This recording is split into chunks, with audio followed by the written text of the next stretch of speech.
नमो यन्ताणं नमो सिद्धाणं नमो आयर्याणं नमो वज्रायाणं नमो लोये सर्वसाहूणं येषु पञ्चनमुखारो सर्वपावपणासनो मङ्गलाणां च सर्वेसिं परमं हवै मङ्गलम् अज्ञानतिमिरान्धानां ज्ञानाञ्जनशलाकया चक्षुरुन्मीलितं येन तस्मै श्रीगुरुवे नमः।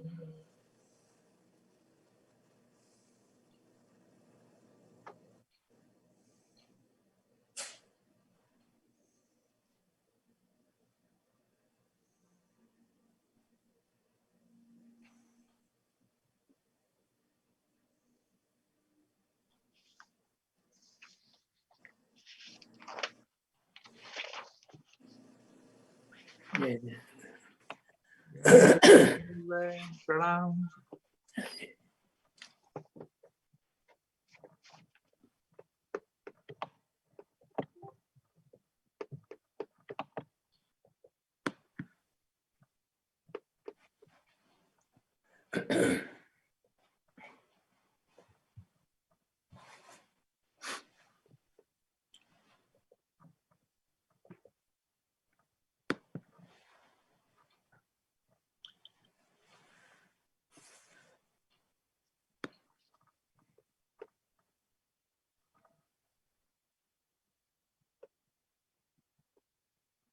ટીનાબેન, મહેન્દ્રભાઈ, નરેન્દ્રભાઈ, તમારો વિડીયો ચાલુ કરજો. Security check.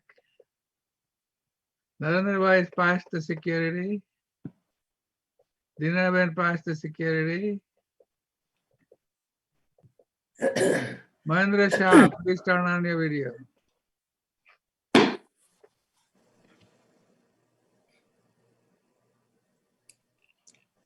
આજે ગુરુવાર તારીખ 17મી સપ્ટેમ્બર 2020 પૂજ્ય હરિભદ્ર સ્તુરી મહારાજ સાહેબ કૃત યોગ દ્રષ્ટિ સમુચ્ચય અને એના પૂર્ણ વિવેચન છે પૂજ્ય યોગભૂષણ વિજયજી મહારાજ સાહેબનું અને એમાં આપણે દીપ્રા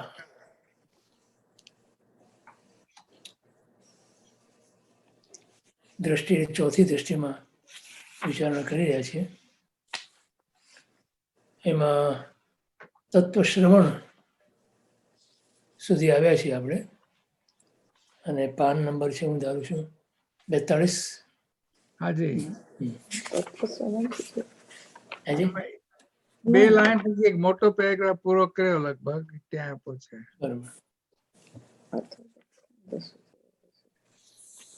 હવે આ ચોથી દ્રષ્ટિ હાજી કોઈક અનમ્યુટ કરાય પોતાને. આ લીલી વીણાબેન, વીણાબેન મ્યુટ રાખ કરું તમને. ઓકે.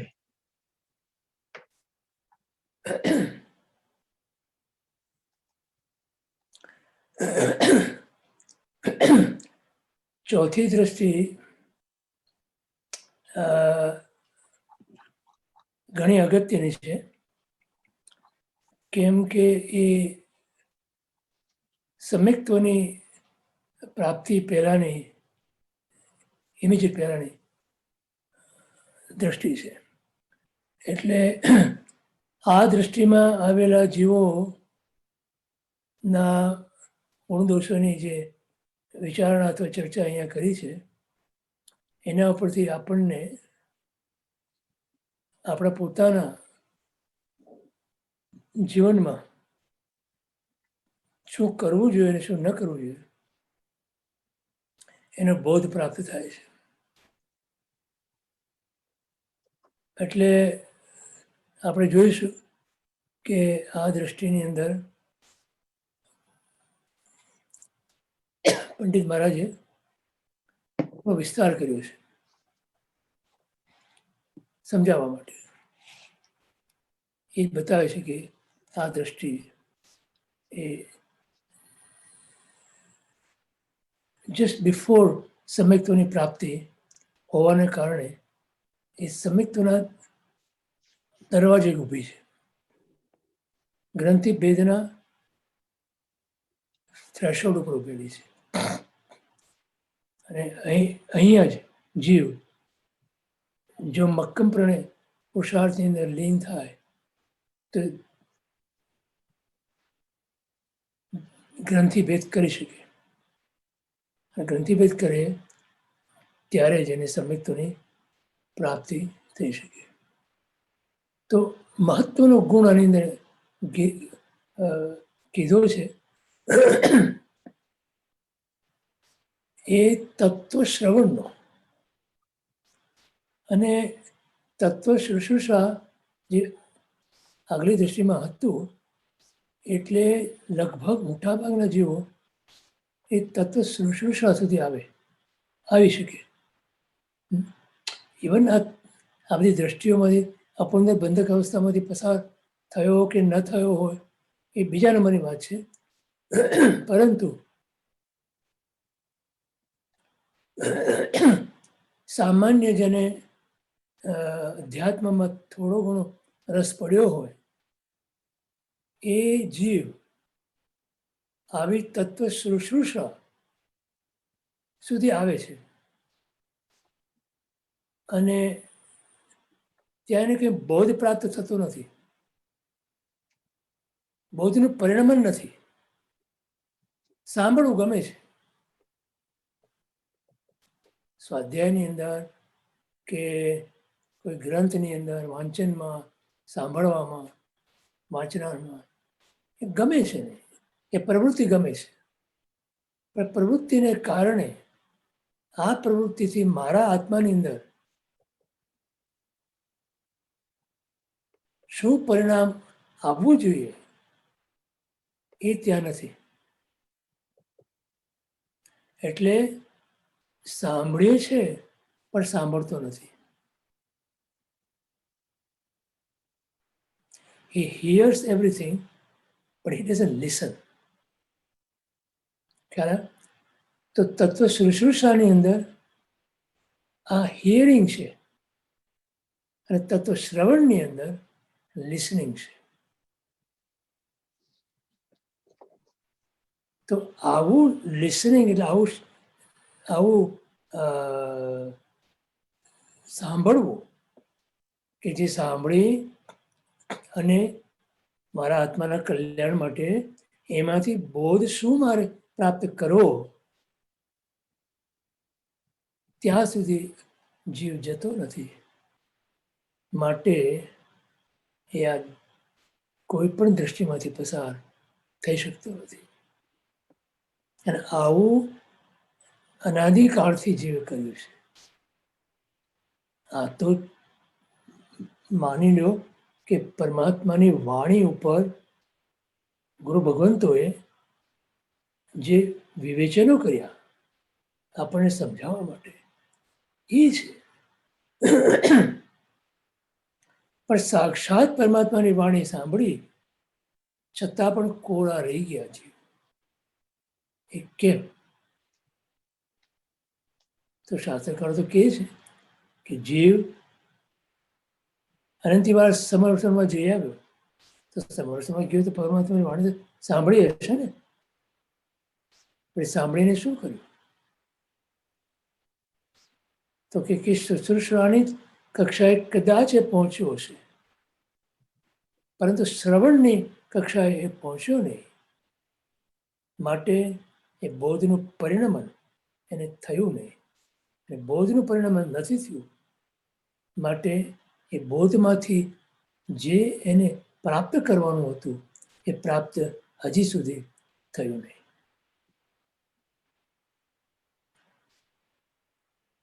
ખ્યાલ આવે છે? જો અહીંયા શું કહે છે કે તત્વ શ્રવણ વડે બંને લોકમાં હિતકારી એવું કલ્યાણ થાય છે. તો આ દ્રઢપણે એની શ્રદ્ધા હોવી જોઈએ. નહીં તો શ્રવણ ના કહેવાય. અને આવા શ્રવણને કારણે એનામાં જે ગુરુ ભક્તિના ભાવ જાગે છે, એ ગુરુ ભક્તિથી એને જે સુખનો અનુભવ થાય છે, એ પણ આ કલ્યાણમાં સમાવેશ પામે છે. કારણ કે આ શ્રવણ જે છે એ પોતાની મેળે પોતાના સ્વચ્છંદથી નથી કરતો. અને જો પોતાના સ્વચ્છંદથી કરે છે તો એને લાભ પણ નથી. તો કઈ રીતે કરે છે? તો ગુરુની આજ્ઞાથી કરાતું તત્વ શ્રવણ જ હિતકારી છે. એટલે આપણે વારંવાર જે વાત કરીએ છીએ કે કાંઈ પણ આપણે શ્રવણ માટે કે સ્વાધ્યાય માટે ઉદ્યમ કરીએ એ ગુરુ સંમત અને ગુરુ પ્રદત્ત હોવો જરૂરી છે. It is essential. એમાં કોઈ જાતની બાંધછોડ આપણે કરી જ ન શકીએ, કેમ કે એ સ્વચ્છંદ છે.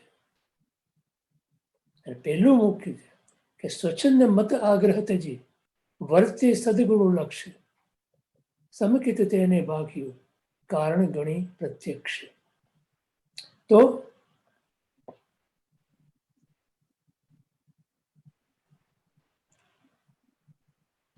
મને ગુરુની આજ્ઞા શું છે?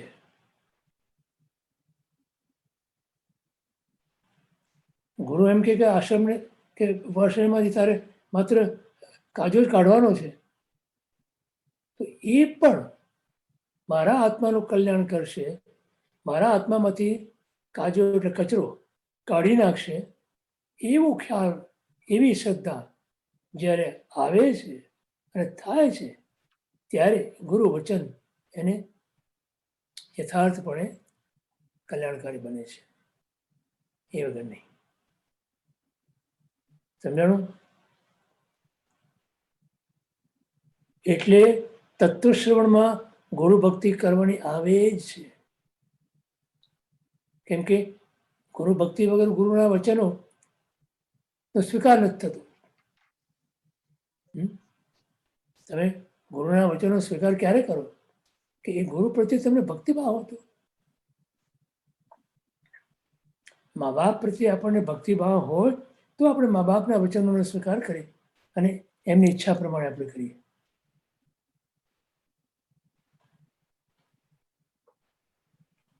અને ગુરુ ભક્તિ એ ધર્મને સાનુબંધ બનાવે છે. એટલે તમે જે કંઈ કરો એની પાછળ જે અનુબંધો પડે છે એ બહુ અગત્યના છે. બંધ કરતા અનુબંધ એ વિશેષ અગત્યના છે. અનુબંધ અને નિબંધ, બંધની પાછળ જે બંધ પડતી, એટલે એ એને મજબૂત બનાવે, એ બંધને મજબૂત બનાવે, એટલે એને સાનુબંધ કહેવાય. તો કે શી રીતે? તો સમજવાનું કે દર્શનાચારનો પ્રધાન ગુણ વૈયાવત છે.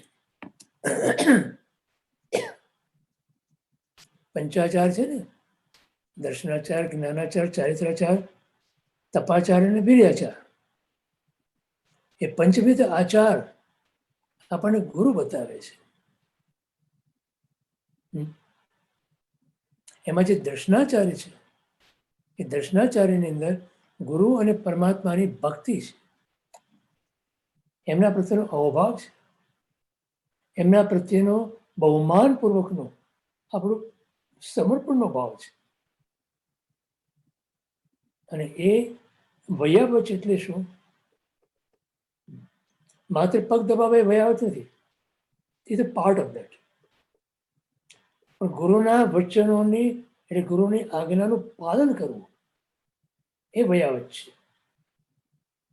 બધા મગજમાં રહેલા ખ્યાલોને દૂર કરવા, વૃત્ત એટલે આવૃત્ત છોડી દેવા અને માત્ર ગુરુની આજ્ઞાને ધારણ કરવી, એનું નામ વૈયાવચ છે. પાર્ટ ઓફ દેટ ઇઝ ગુરુની સેવા. ગુરુ કહે કે તું મને એક ગ્લાસ પાણી લાવી દે, તો એ પણ વૈયાવચનો ભાગ છે.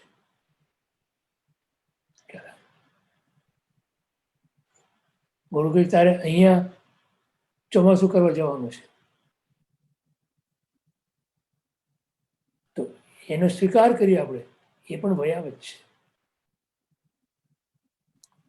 સમજાણું? માટે અહીં ગુરુ ભક્તિ લખી. સમ્યક્ત્વનું તે પ્રધાન અંગ છે. બોલો, સમ્યક્ત્વની પ્રાપ્તિ માટે ગુરુ ભક્તિ. અરે સમ્યક્ત્વની નહીં, તીર્થંકર પદની પ્રાપ્તિ માટે પણ ગુરુ ભક્તિ કીધી છે. गुरु भक्ति से लहो तीर्थ पति पद शास्त्र में विस्तार है. ગુરુની ભક્તિ કરતા કરતા શ્રેણિક મહારાજા તીર્થંકર પદને પામ્યા. 9 જણાને પરમાત્માને ભક્તિ કરતા કરતા તીર્થંકર પદની પ્રાપ્તિ થઈ છે. ખબર છે તમને? આપણે આશ્રમ ગઈ લીધું હતું. રેવતી, સુરસા, આનંદ વગેરેને.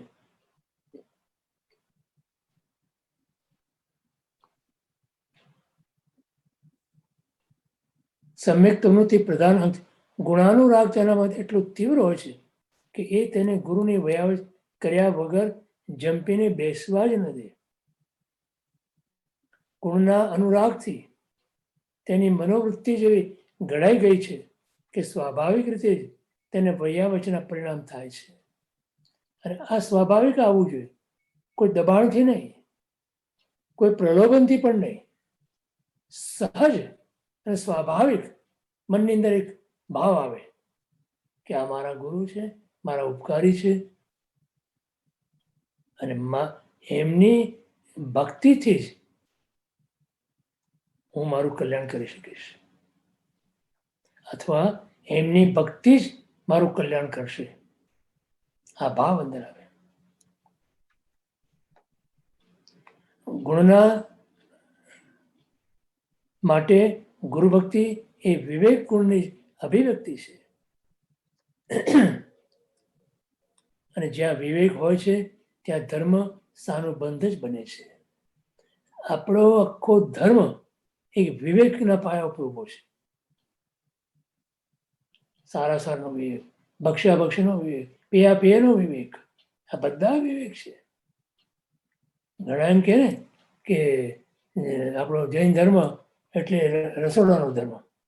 નહીં, રસોડાનો ધર્મ નહીં, પણ તમે શું તમારા પેટમાં નાખો છો કે મોઢામાં મૂકો છો એ અગત્યનું છે, કે એનાથી તમારી મનોવૃત્તિ ઘડાય છે. અને એ જ મનોવૃત્તિ તમને કાં તો મોક્ષના માર્ગે લઈ જશે, કાં તો નરક નિગોદના માર્ગે લઈ જશે. માટે બહુ જરૂરી છે.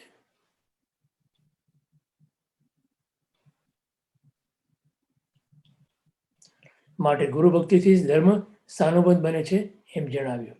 વળી ગુરુ ભક્તિના પ્રભાવથી જીવને મોક્ષના અવંદ્ય કારણભૂત એવો તીર્થંકરનો યોગ સમાપત્તિ આદિ ભેદથી થાય છે. બહુ અગત્યનું છે. અંતિમ દશા, સમાપત્તિ યોગ એટલે અંતિમ દશા, તમારી સાધનાની અંતિમ દશા, કે જેનાથી જે પરિણામ તમને મળવું જોઈએ, આવવું જોઈએ, તે આવ્યા વગર રહે જ નહીં. તમે તીર્થંકર પરમાત્માના સમર્પણમાં જઈને અત્યાર સુધી અનાદિકાળથી અનંતી વાર પાછા કેમ આવ્યા? કેમ કે એ યોગ સમાપત્તિ યોગ ન બન્યો. ખ્યાલ આવે છે? સમાપત્તિમાં તીર્થંકરના ગુણોને ધ્યાનથી નિર્મળ સ્ફટિક જેવા આત્મામાં પ્રતિબિંબિત કરે છે. આ આપણો એક ભાવનો અંતિમ ઠરાવ છે કે જ્યાં પહોંચ્યા પછી આગળ કંઈ પહોંચવાનું નથી. એવી કક્ષાએ પહોંચેલો જે જીવ એ અવશ્ય પોતાના આત્માનું કલ્યાણ કરે છે.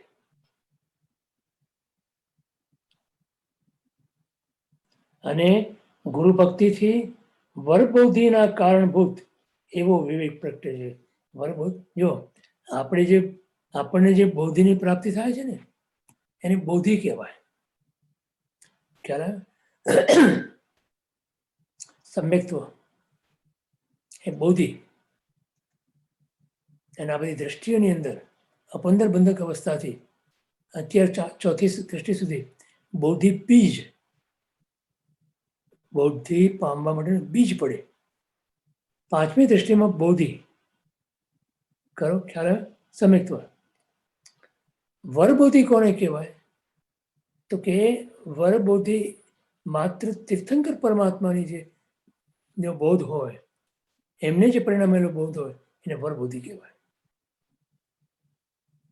આપણે ઓલા સામાન્ય માણસ હોય એ જ્યારે લગ્ન કરવા ચડે તૈયાર થાય એટલે એને આપણે વરરાજો કહીએ છીએ. એ વર શબ્દ છે ને ત્યાં એ જ શબ્દ અહીંયા છે. હા, તે દાડે એ રાજા છે જ્યારે લગ્ન થતા હોય ને તે દિવસે. અને પછી બધાને ખબર છે અનુભવ છે. તો વરબોધિનો અર્થ છે શ્રેષ્ઠ બોધિની પ્રાપ્તિ. અને એનું જે કારણ બને છે એવો વિવેક આપણને પ્રગટ થાય છે. શેના કારણે? ગુરુ ભક્તિ से. गुरु भक्ति से लहो तीर्थ प्रतिपद शास्त्र में विस्तार है. ગુરુ બહુમાનો મોખો પંચસૂત્રકાર કહે છે. ગુરુના બહુમાનથી જીવને મોક્ષની પ્રાપ્તિ થાય છે. તો કેટલું મહાન એ તત્વ છે ગુરુનું બહુમાન, અને તે સહજ આપણામાં આવવું જોઈએ.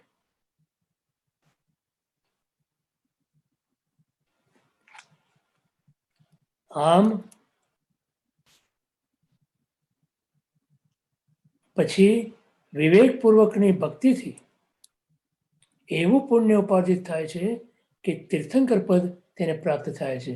તમને નામકર્મની જે 103 પ્રકૃતિ છે એમાંથી સૌથી શ્રેષ્ઠ પ્રકૃતિ એ તીર્થંકર નામકર્મ છે. અને એવી શ્રેષ્ઠ નામકર્મની પ્રકૃતિને પ્રાપ્ત કરવા માટે ગુરુ ભક્તિ એનું મહત્વનું મુખ્ય કારણ છે.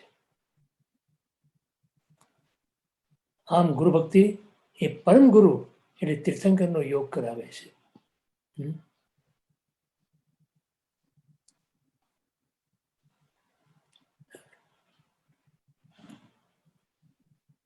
શું માગીએ છીએ આપણે? 13 માગણીમાં શું માગીએ છીએ? માગીએ છીએ ને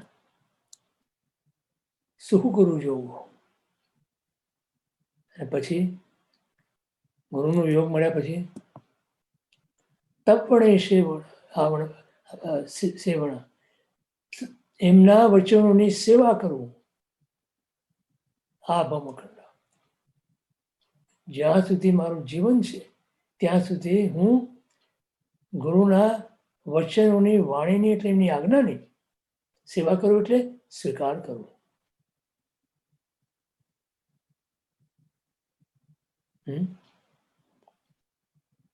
આમ ગુરુ ભક્તિ એ પરમ ગુરુ એટલે તીર્થંકરનો યોગ કરાવે છે. જે દીપરા દ્રષ્ટિમાં નમુત્થુણમ સૂત્રનું શરણ દયાણમ પદ ઘટે છે. આ એક માત્ર શરણ મને હો. કોનું? પરમાત્માનું. અને તત્વચિંતન એ શરણ છે. કેમ શરણ છે? તત્વનું ચિંતન એટલે કોનું ચિંતન? પોતાના આત્માનું અને એ આત્માના પરમાત્મા સ્વરૂપનું, અને એ આત્માનું પરમાત્મા સ્વરૂપ જેણે પ્રગટ કર્યું છે એવા પરમાત્માનું, અને એ પરમાત્મા પ્રત્યે બહુમાન અહોભાવ જ્યાં સુધી ના આવે ત્યાં સુધી એ તત્વનું ચિંતન નથી બનતું. મોરાજાના ભયાનક ત્રાસદાયક હુમલાઓ ચારે બાજુથી થઈ રહ્યા છે, હે, ઘણા તો એવા થઈ રહ્યા છે કે જેનો આપણને ખ્યાલ પણ નથી આવતો, તેમાંથી બચાવનાર એકમાત્ર આ તત્વચિંતન જ છે. માટે સ્વાધ્યાયનું મૂલ્ય ઓછું નહીં આપતા ક્યારેય બી, કેમ કે આ તત્વચિંતન એ જ સ્વાધ્યાયનું મુખ્ય આધારશિલા છે. અને જો આ તત્વચિંતન જો ના આવ્યું તો સ્વાધ્યાય એ માત્ર માનસિક કસરત છે, બીજું કાંઈ નથી. It's a mental exercise, nothing more than that. માટે તત્વચિંતનને શરણ કહ્યું છે, કેમ કે તમે જ્યાં સુધી પરમાત્માને શરણે નથી જતા અને એમને સર્વે સર્વા સ્વીકારતા નથી ત્યાં સુધી આત્મતત્વનું ચિંતન પરમાત્મા તત્વના ચિંતન વગર થઈ શકે નહીં, થઈ શકતું નથી, અને 3 કાળમાં થઈ શકે નહીં, થયું નથી. તે શરણને આપનારા તીર્થંકર પરમાત્મા છે, પણ લેનાર તરીકે આપણી યોગ્યતા, ક્ષમતા અને તૈયારી હોવી જોઈએ. દીપડા દૃષ્ટિવાળા જીવોનું તત્વ શ્રવણ મર્મસ્પર્શી હોવાથી એ તત્વના મર્મને પામે છે. શું કહેવા માંગે છે? હાઉ ડઝ ઇટ એફેક્ટ મી? મને કેવી રીતે આ ઉપયોગી બને? એનો મર્મ શું છે? કહેવાની વાતનો મર્મ એટલે what is the real meaning behind this statement? અને મર્મસ્પર્શી હોવાથી મોહની ગાઢ અસરમાંથી તેઓ મુક્ત થઈ ગયા છે. કોણ? આ તત્વચિંતન કરનારા. તેનો આપણા શાસ્ત્ર સાથે માટે તેમને શરણ મળી ગયું છે. ખ્યાલ? હવે અન્ય ધર્મના એક મહર્ષિ દત્ત, એમણે ધર્મની 5 યોનિઓ કહી છે, એની વાત કરે છે કે જે આપણા પણ પોતાના પરમાત્માની વાણીની અંદર જે વાત કરી છે એની સાથે કેવી રીતે મેળ પડે છે એ બતાવે છે. મહર્ષિ દત્તે ધર્મની 5 યોનિઓ કહી છે, તેનો આપણા શાસ્ત્ર સાથે એકદમ જ સુમેળ છે, એ અહીંયા બતાવે છે. ધ્રુતિ ઇક્વલ ટુ અભય. ધ્રુતિનો અર્થ છે આમ તો ધીરજ, ધૈર્ય. પણ ધૈર્ય એટલે શું? જે માણસને ભય નથી એને ધીરજ છે, જેને ભય છે એને ધીરજ નથી. પછી શ્રદ્ધા. શ્રદ્ધા એટલે પરમાત્મામાં શ્રદ્ધા, એટલે પરમાત્માએ જે કહ્યું છે, જે જોયું છે એમ જ બનવાનું છે, એવું આપણે આપણી દ્રષ્ટિની અંદર, આપણા ભાવની અંદર લઈ આવવું. એના ભાવ ચક્ષુ કીધા. હું મારા ભાવથી એને જોઈ શકું છું કે પરમાત્માએ જે કહ્યું છે એમ જ થવાનું છે. પછી સુખા. આધ્યાત્મિક સુખનો કંઈક અનુભવ. પછી સુવિવિદિશા એટલે તત્વચિંતન, શરણ. આપણે હમણાં ઉપર જેમ જોયું એ પ્રમાણે શરણ. અને વિજ્ઞપ્તિ એટલે બોધિ. વિજ્ઞપ્તિ એટલે ક્યારે? આપણે હું વિજ્ઞપ્તિ કરું છું એટલે આપણે હું જણાવું છું. આપણે શું જણાય છે, શું જણાવે છે? તો જે આત્માને ઉપયોગી છે, કલ્યાણકારી છે, એ આપણને પ્રાપ્ત થાય, એ બોધિ પ્રાપ્ત થાય, એ વિજ્ઞપ્તિ કહેવાય. આ 5 અનુક્રમે 5 દ્રષ્ટિમાં હોય છે. બરોબર? અચ્છા, હવે અહીંયા સુધી ખાલી ઓલા આપી દઉં, થોડાક દ્રષ્ટાંતો આપ્યા છે. તામલી તાપસની કથા આવે છે. તામલી તાપસ જે અત્યારે ઈશાન ઇન્દ્ર બન્યા છે, અત્યારે બીજા દેવલોકની અંદર ઇન્દ્ર છે પોતે. અને ગૌતમ સ્વામીએ જેમને પ્રતિબોધ કર્યો તે 1500 તાપસો એની વાત તો આપણે ઘણી વાર કરી છે, તમે ખ્યાલ છે. આ ચોથી દીપરા દ્રષ્ટિમાં રહેલા છે.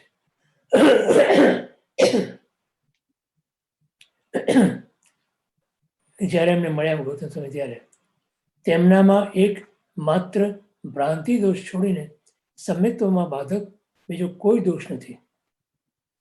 તેમનું મિથ્યાત્વ ઘણું મંદ પડી ગયું છે. ચોથી દ્રષ્ટિમાં મિથ્યાત્વને મંદ મિથ્યાત્વ કહેવાય. સમ્યક્ત્વની ઘણી નિકટની ભૂમિકામાં તે પહોંચેલા છે. મેં કીધું એ પ્રમાણે દીપડા દ્રષ્ટિમાં આવેલો જીવ નજીકના ભવિષ્યની અંદર એ સમ્યક્ત્વની પ્રાપ્તિ કરશે એવી ભૂમિકાઓ પર છે. કરે જ એમ નહીં, પણ કરશે, કરી શકે.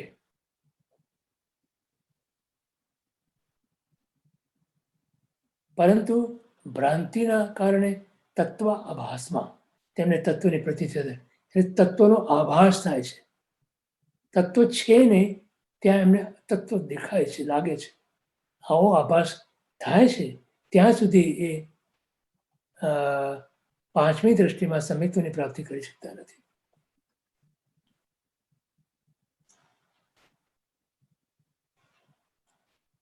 તેમને તત્વની પ્રતીતિ થાય છે અને અનાભોગથી એટલે અજાણતા પાપમાં પ્રવૃત્તિ કરે કે સૂક્ષ્મ દોષોનું સેવન કરે છે. હવે આઈ થિંક અહીંયા સુધી રાખી કોઈને કંઈ પ્રશ્ન હોય તો, નહીં તો પછી આગળ વધીએ. હજી કોઈ હાથ ઊંચા નથી થયા ગિરીશભાઈ? હમ. મારે ખાલી એક પ્રતિભાવ આપો છો કે તમે ઘણી વાર પહેલા કીધું છે કે ગુરુ તમને પરમાત્મા સુધી સોંપી દે, અને આજે આમાં એક બહુ સરસ રીતે સમજાણું. બરોબર. આજે હવે 3 હાથ ઊંચા થયા છે. વીણાબેન, બોલો વીણાબેન. તમારાથી અનમ્યુટ થઈને બોલાશે બેન કે? એક સેકન્ડ. બરોબર સંભળાય છે? હાજી. હા, છેલ્લેથી બીજો પેરેગ્રાફ છે, એમાં પહેલી લાઈન અવંદ્ય કારણભૂત, એનો અર્થ શું? અવંદ્ય કારણભૂત એટલે કે fail safe, it will never fail. Okay. જરૂર અવશ્ય જે થાય જે કારણથી, એ કારણને અવંદ્ય કારણ કહેવાય. Okay okay. અને પછી એના પછીના પાના પર 42મા પાના પર 5 યોની જે બતાવી છે, એમાં પછી છેલ્લો જે વાક્ય છે એમાં લખ્યું છે કે આ પાંચેય અનુક્રમે 5 દ્રષ્ટિમાં હોય છે. એનો અર્થ એમ કે જે ધૃતિ છે એ પહેલી યોગ શક્તિમાં હોય, પહેલી દ્રષ્ટિમાં હોય, શ્રદ્ધા બીજીમાં હોય, ત્રીજીમાં સુખામાં હોય, ચોથીમાં આ હોય અને પાંચમાં બોધિ. ઓકે, બરાબર બરાબર સમજાય. Okay, thank you. તમે મ્યુટ થઈ જજો વીણાબેન. મહેન્દ્રભાઈ બોલો સાહેબ.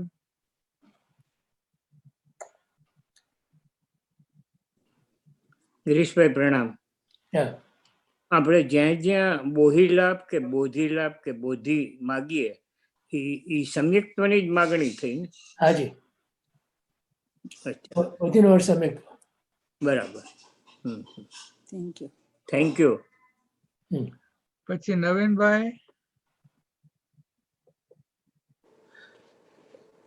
ગિરીશભાઈ, આ છેલ્લે જમણા જે લીધું ને, જે આપણે તાપસી તાંબલી તાપસમાં જે એમાં છે ને ભ્રાંતિને કારણે તત્વાભાસમાં તેમને તત્વની પ્રતીતિ થાય છે. એટલે એ તત્વાભાસ એટલે શું, એક તો એ સમજવાનું. તત્વ જ્યાં છે નહીં ત્યાં તત્વ સમજે માને એ તત્વાભાસ છે. આભાસ એ પાંચમી દ્રષ્ટિમાં નથી હોતો, એમ ચોથી દ્રષ્ટિ સુધી હોઈ શકે. એટલે આત્મા નથી ને આત્મા છે માને, એ ટાઈપનું માને એવું ના, એમ એવું નહીં, પણ જ્યાં તત્વનો બોધ હોવો જોઈએ અને થતો હોય ત્યાં તત્વનો બોધ ના સમજે. અચ્છા. અને બીજું કે હું તમને કહું, સોરી, તત્વનું ચિંતન એનું એટલું ઊંડાણમાં ના હોય, અચ્છા, એટલે ક્યારેક ક્યારેક એને આવો આભાસ થાય. પોતે એમ માની લે કે મેં તત્વનું ઊંડાણથી ચિંતન કર્યું અને ખરેખર ના હોય એવું. ખ્યાલ આવે? એમ હા. એટલે જે રીતે ઘણી વખત વાંચવામાં આવ્યું છે એટલીસ્ટ કે લાઈટ દેખાય છે કે એવું લાગે અને હા. માને કે મને આ થયું છે, એ તત્વાભાસમાં આવશે. હા, એને જો. Thank you. A light okay. બીજો પ્રશ્ન એ હતો કે ગુરુ ભક્તિ માટે આટલું બધું આપ્યું, અત્યારે જે તે ગ્રંથ લઈએ છીએ આચાર્યજીની સંમતિ ને એના પ્રમાણે તમે કીધું છે એ પ્રમાણે લઈએ છીએ આપણે, તો પછી એ આપણા માટે યોગ્ય જ છે અને આ જ મારે કરવું છે એ રીતે માનીને આપણે આગળ વધવાનું કે બીજું કઈ ગુરુ ભક્તિમાં ઘણું વધારે પડતું હશે? નહીં, ગુરુ ભક્તિનો મુખ્ય એનો અર્થ એ છે કે ગુરુની આજ્ઞાનું પાલન હું કરું અને જ્યાં મને ન સમજાય ત્યાં ગુરુને પૂછી લઉં, પણ મારી મેળે હું એનો અર્થ ના કરું. મારા સ્વચ્છંદથી હું કોઈ પણ પ્રકારનો અર્થ ના કરું. જ્યાં મને ન સમજાય ત્યાં ગુરુ પાસેનું ચોખોટ કે જે કંઈ વિશ્લેષણ કરાવવાનું કરી લો. ગુરુ આજ્ઞાનું પાલન એનો અર્થ એ છે કે ગુરુએ આજ્ઞા આપી કે તેમાં આ ગ્રંથનો અભ્યાસ સ્વાધ્યાય કરો, બરાબર? હવે આપણે કરતાં કરતાં આપણને કોઈ વસ્તુની અંદર કદાચ એવી સમજણ ના પડે, બરાબર. તો એ વખતે આપણું નહીં દોડવાનું, પણ એના બદલે ગુરુને પૂછી લેવાનું કે ગુરુદેવ આનો શું અર્થ થાય, ઓકે. અથવા એમણે જે બતાવેલા બીજા શાસ્ત્રો એનો આધાર લઈ અને એનો અર્થ કરવો. મારી મતિ કલ્પનાથી એનો અર્થ કરવો નહીં. Okay. A thank you. Thank you. પછી અંકિત બોલો. અંકિત.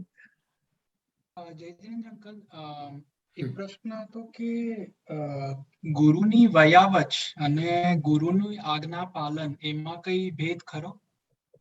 ગુરુની વયા છે આ ગુરુની આજ્ઞા પાલન. ગુરુની આજ્ઞાને પાલન કરવું એ જ એમની વયાવત છે. આપણે શું માનીએ છીએ વયાવચ એટલે? ગુરુની સેવા કરવી, બરોબર?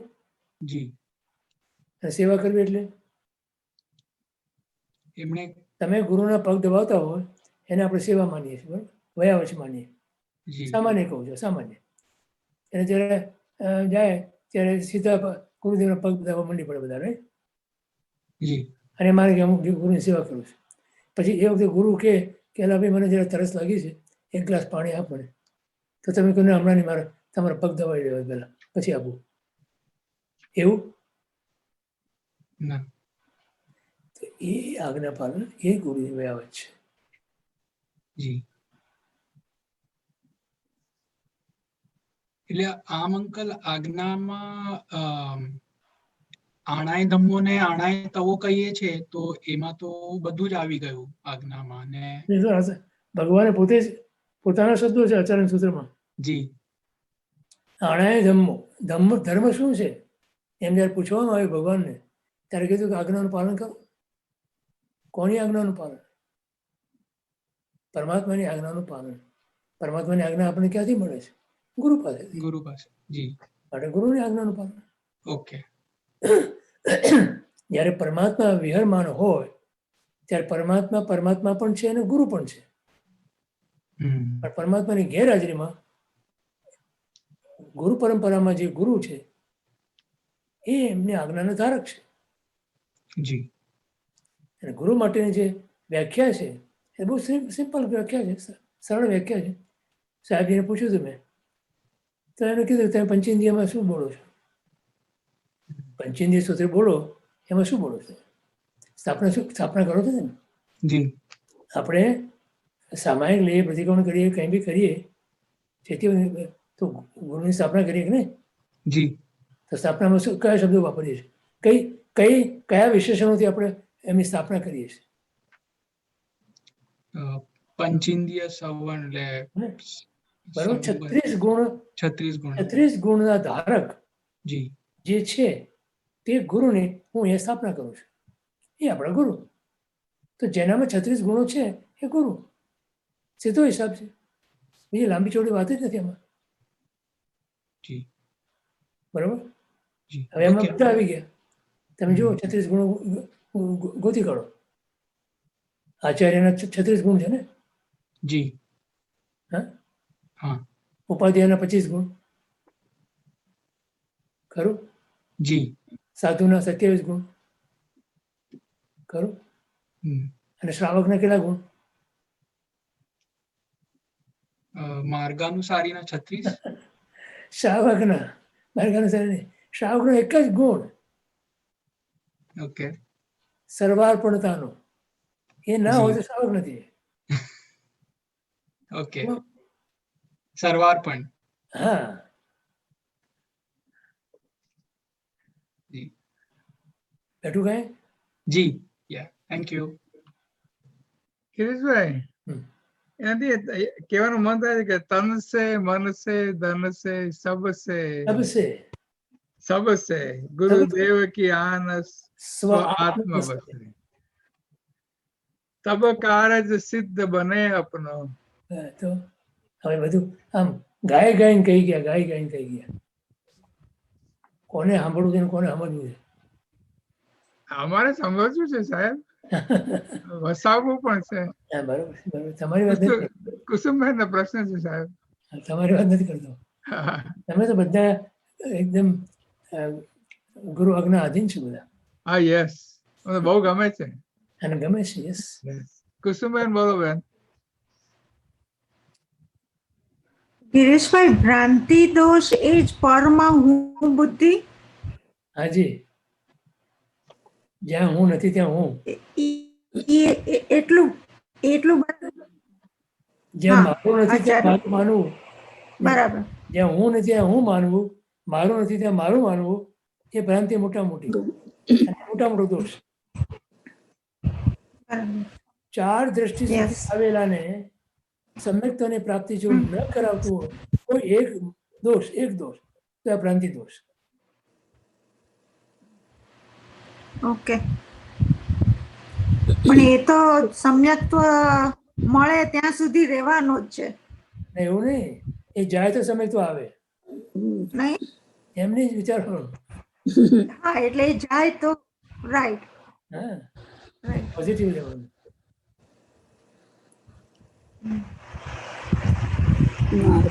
પછી કરશું.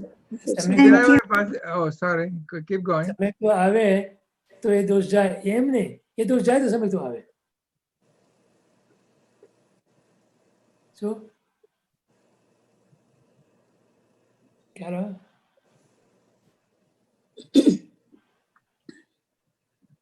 વીણાબેન તમે અનમ્યુટ છો અને હાથ ઊંચો છે, પ્રશ્ન છે બેન? હા, હમણાં આપણે પેલા કીધું કે શ્રાવકનો એક જ ગુણ છે. એ કયો ગુણ? સર્વાર્પણ. ગુરુને આધીન થઈને વર્તતા અનંતા જીવો મોક્ષ પામ્યા છે. આ ભગવાનના વચનો છે. ઓકે, તો મારી સમજણ એવી હતી કે 21 શ્રાવકજીના ગુણો 21 હોય છે. એ ખોટું છે ને? તો અને એ બરોબર છે, એ તો એનો વિસ્તાર છે. 21 ગુણો, 35 ગુણો, આ બધા વિસ્તાર છે એના. પણ ઓકે મૂળ ગુણ આ જોઈએ, મૂળ આ ઓકે. જોઈએ.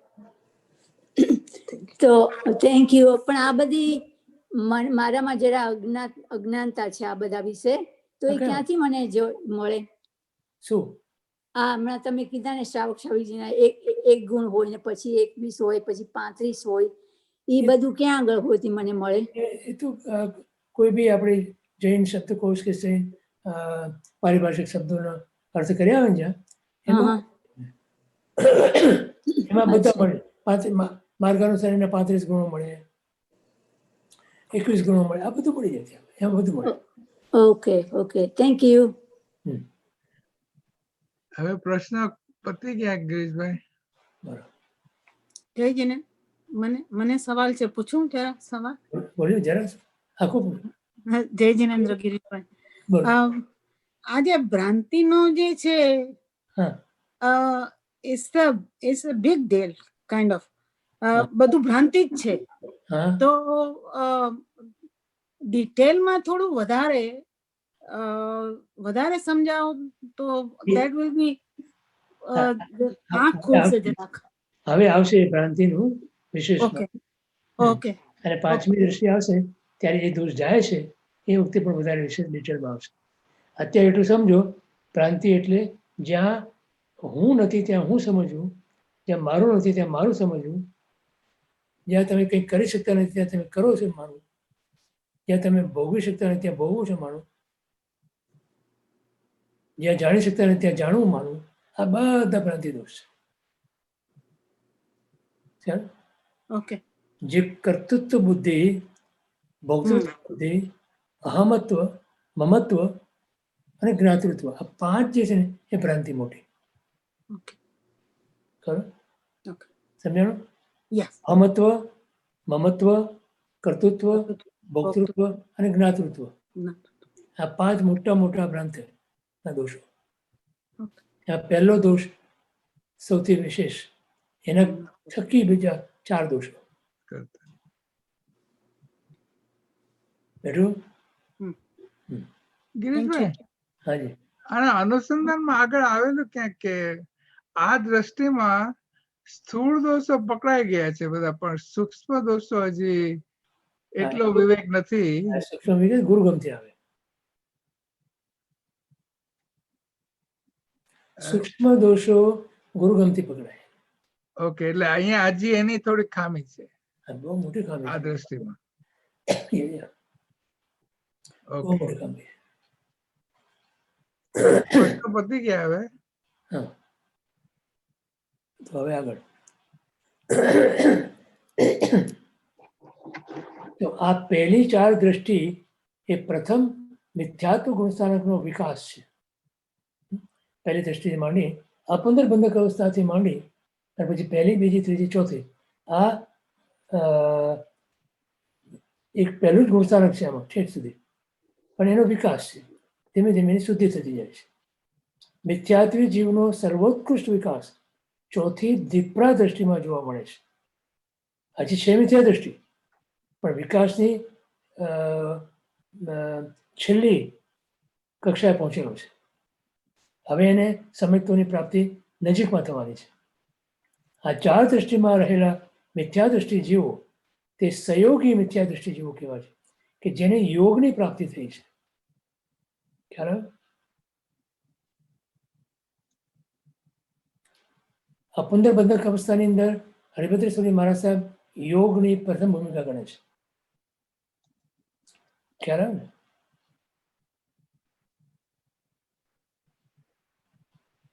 તે સિવાયના મિથ્યા દ્રષ્ટિ જીવો એ અયોગી મિથ્યા દ્રષ્ટિ જીવો કહેવાય છે, કે જ્યાં યોગની ભૂમિકા નથી. અર્થાત તે જીવો યોગ માર્ગને કે મોક્ષ માર્ગને પામેલા નથી. સહયોગી મિથ્યા દ્રષ્ટિ જીવોમાં તાત્વિક વૈરાગ્ય તો છે, સાથે સાથે આંશિક વિવેક ગુણ પણ પ્રગટ્યો છે. હવે શું છે, અહીંયા સુધી પહોંચેલા જીવો છે ભલે મિથ્યા દ્રષ્ટિ, પણ એમનું વૈરાગ્ય તત્વ દ્રષ્ટિએ પણ વૈરાગ્ય છે. એટલે આલોકની કે પરલોકની સુખની ઈચ્છાનું ત્યાં દબાયેલી પડી છે. સર્વથા નાશ નથી થયો, દબાયેલી પડી, ઉદયમાં નથી, માટે તેમને કીધા. ખ્યાલ આવ્યો? સાથે સાથે આંશિક વિવેક પ્રગટ્યો. વિવેક પ્રગટ્યો છે. શું પ્રગટ્યો છે વિવેક? કે હું આત્મા છું અને આ દેહ એ અનાત્મા છે. આ બંને શુદ્ધ ભાવના ગુણો એ લોકોત્તર ગુણો છે. વિષ્ણુરામાં કહે છે ને, શુદ્ધ ભાવ મુજમાં નથી, નથી સર્વ તુજ રૂપ. એ શુદ્ધ ભાવ અહીંયા આંશિક પ્રગટ્યો છે. જ્યાં લોકોત્તર ગુણો હોય ત્યાં જ મોક્ષ માર્ગ રહેલો છે. લોકોત્તર જે લોકોમાં જે ગુણો તરીકે ઓળખાય એ નહીં, પણ પરમાત્મા જેને ગુણો કહે છે એ લોકોત્તર ગુણો કહેવાય. માટે આ 4 દ્રષ્ટિવાળા જીવો અંશે અંશે પણ મોક્ષના ગુણનો આસ્વાદ લઈ રહ્યા છે. ખ્યાલ આવ્યો? તેઓ અનુક્રમે શેરડી, તેનો રસ, ઢીલો ગોળ અને ખાંડસરીના રસાસ્વાદ જેવા અધ્યાત્મ સુખનો રસાસ્વાદ માણી રહ્યા છે. આ રસની તીવ્રતા. જ્યારે અયોગી મિથ્યા દૃષ્ટિ જીવને અધ્યાત્મ ગુણનો આંશિક પણ રસાસ્વાદ હોતો નથી. એના નસીબમાં તો શેરડીની ગાંઠ જ છે, કેમ કે હજી ગ્રંથિ છે. તેમનામાં શુદ્ધ ભાવના ગુણ નથી હોતા, માટે ત્યાં વિષ્ણુરા મૂકીએ છે. પણ જે કાંઈ ગુણ હોય છે તે લૌકિક ગુણ કહેવાય છે. ખરું? લૌકિક ગુણથી જીવ ક્યારેય બી લોકોત્તર દશાને પામી ન શકે.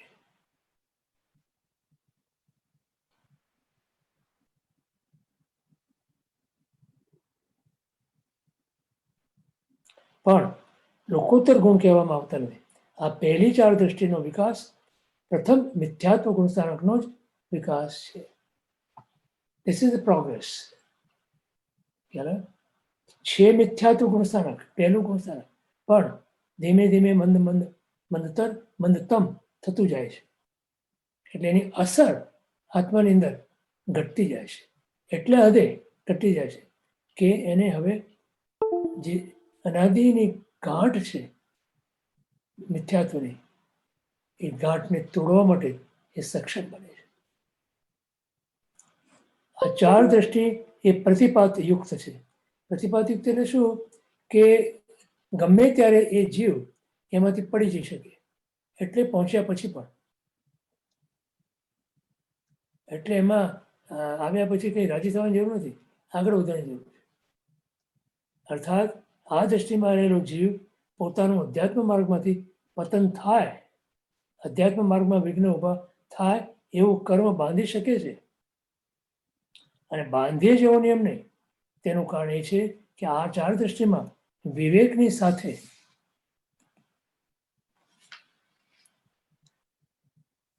સાથે અવિવેક ભળેલો છે. પૂર્ણપણે વિવેક નથી. વિવેકની હાજરી હોવા છતાં તેની સાથે રહેલો પેલો અવિવેક કોઈ વખત એવું બને કે તેની પાસે ઘણા અકાર્ય કરાવે, કરવા ના હોય પણ ઉદયો એવા આવી જાય કે એને કરવા પડે.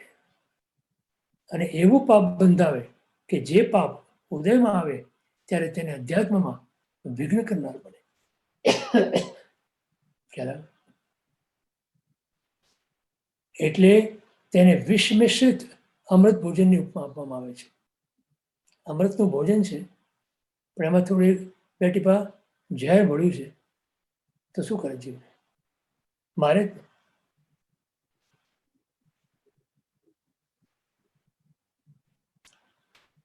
તેમાં જે વિવેક છે તે અમૃત સદૃશ છે, અમૃત જેવું છે. અને જે અવિવેક છે તે વિષ સદૃશ છે, એ ઝેર જેવું છે. તે અવિવેક પહેલી 2 દ્રષ્ટિમાં નરક પ્રાયોગ્ય અને ત્રીજી અને ચોથી દ્રષ્ટિમાં તિર્યંજ પ્રાયોગ્ય બંધ કરાવવાની પ્રાય તાકાત ધરાવે એવો હોય છે. જો ખ્યાલ આવ્યો?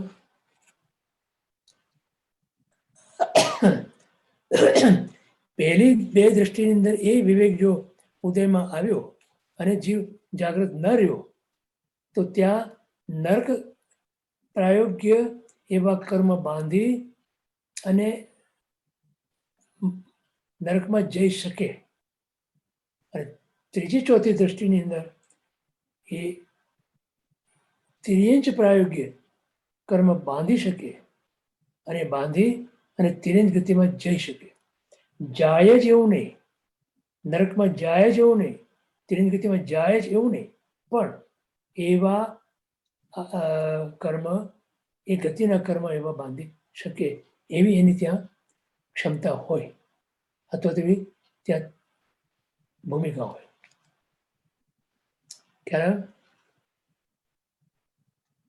એટલે તે અવિવેક પહેલી 2 દ્રષ્ટિમાં નરક પ્રાયોગ્ય અને ત્રીજી ચોથી દ્રષ્ટિમાં તિર્યંચ પરાગ્ય બંધ કરાવવાની પ્રાય તાકાત ધરાવે એવો હોય છે.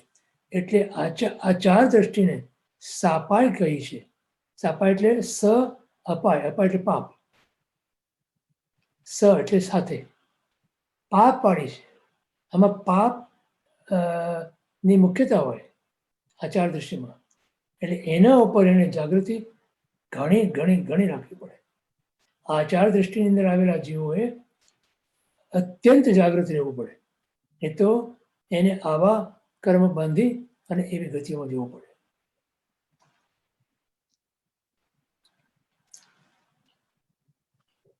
સાપા એટલે દુર્ગતિમાં હેતુભૂત.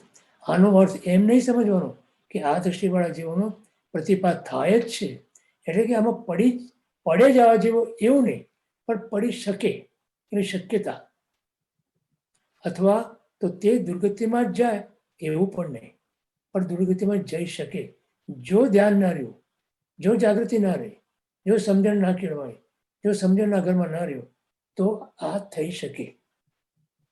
ગાફેલ ના રહી શકાય. જો ગાફેલ રહ્યો તો અવશ્ય એ જાય. જો ભાન ભૂલે કે અશુભ પરિણામ કરે તો તેમને દુર્ગતિનો સંભવ છે. એટલું જ માત્ર સમજવાનું.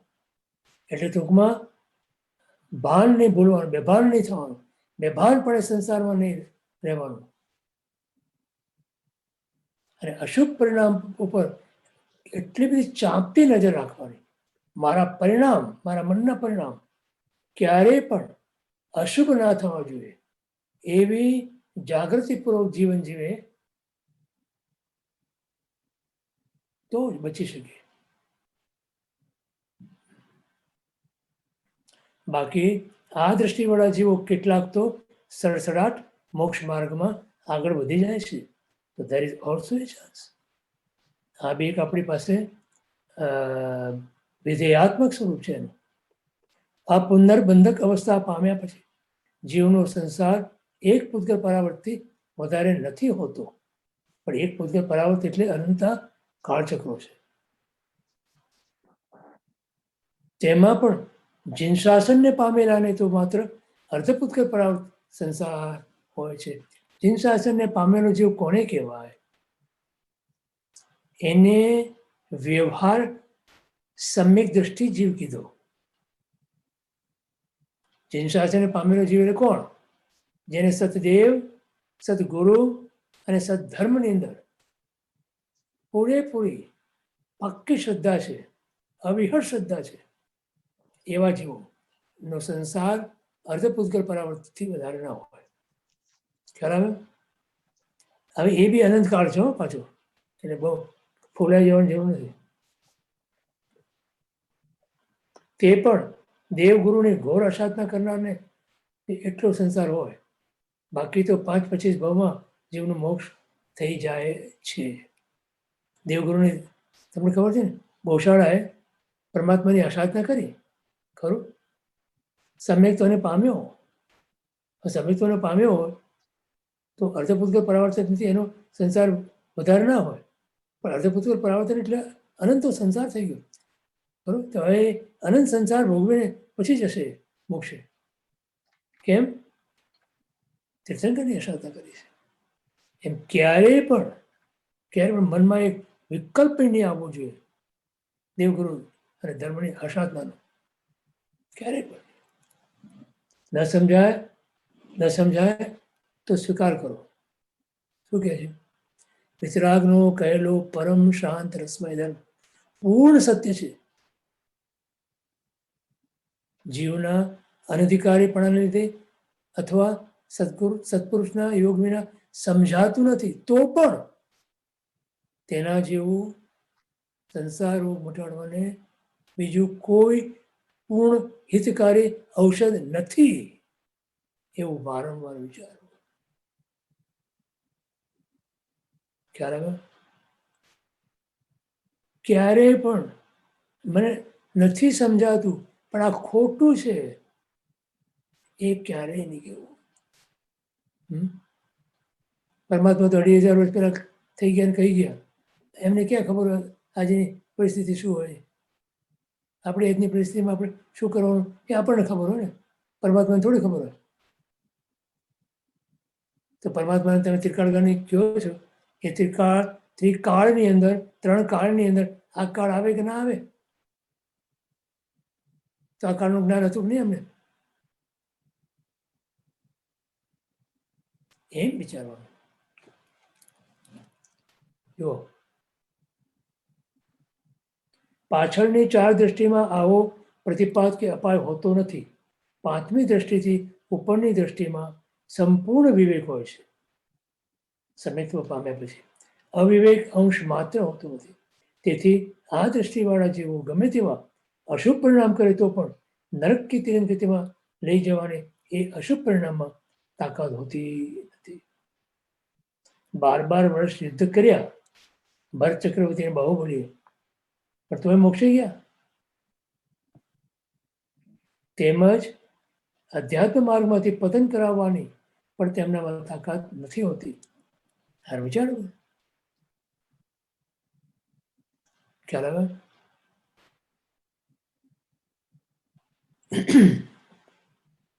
જો હવે મારે થોડા આપ્યા છે.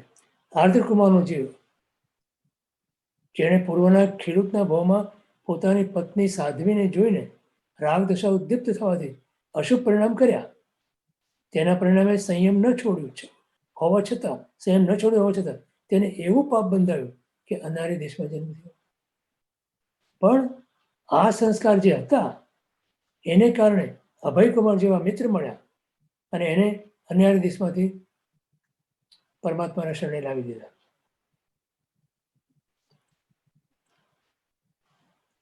તેમજ સંયમ લીધા પછી છોડવું પડ્યું અને 24 વર્ષ સુધી ગ્રસ્તાવાસમાં રહેવું પડ્યું. આ કર્મ તેણે બીજી દ્રષ્ટિમાં રહીને બાંધ્યું છે. જ્યારે સૈનિકનો પુત્ર નંદીશેણ 5મી દ્રષ્ટિમાં છે, સમ્યક્ત્વ પામેલો છે, છતાં પણ તે સંયમ છોડીને વેશ્યાને ત્યાં 12 વર્ષ સુખ ભોગવે છે. તે સમયે તેમનામાં સંકેત હોવાથી 5મી દ્રષ્ટિમાં છે, 5મી દ્રષ્ટિમાંથી પડ્યા નથી. વેશ્યાને ઘરે રહેવા છતાં, સંયમ છોડવા છતાં ત્યાં દેવગતિ પ્રાયોગ્ય જ બંધ કરે છે, કેમ કે સંકેતની હાજરી છે. એને નરક તો થાય નહીં, એ ગતિ બંધ પડે જ નહીં. સંકેતની હાજરી છે, ત્યાં ભોગસુખ ભોગવે છે 12 વર્ષ, છતાં રોજના 10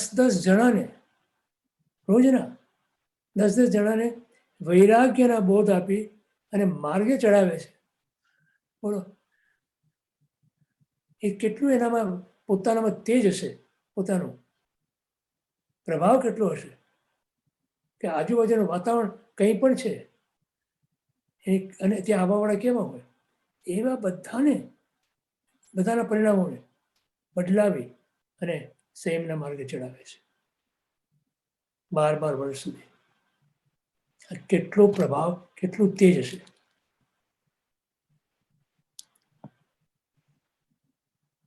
ભવિષ્યમાં અધ્યાત્મ માર્ગમાંથી પોતાનું પતન થાય એવું એક પણ કર્મ તે બાંધતા નથી.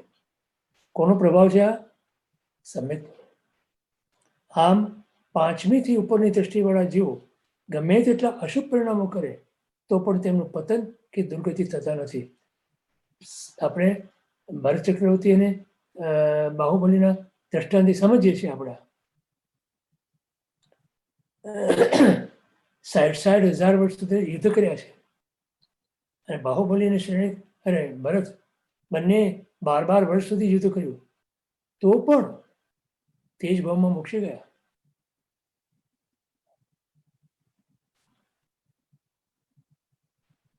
સૈનિકને ક્ષાયિક સંકેત હોવા છતાં જે નરકમાં જવું પડ્યું છે, ત્યાં એમ સમજવાનું કે સંકેત પામ્યા પહેલા મિથ્યાત્વની અવસ્થામાં એ નરક ગતિનું આયુષ્ય બાંધ્યું હતું, માટે જવું પડ્યું.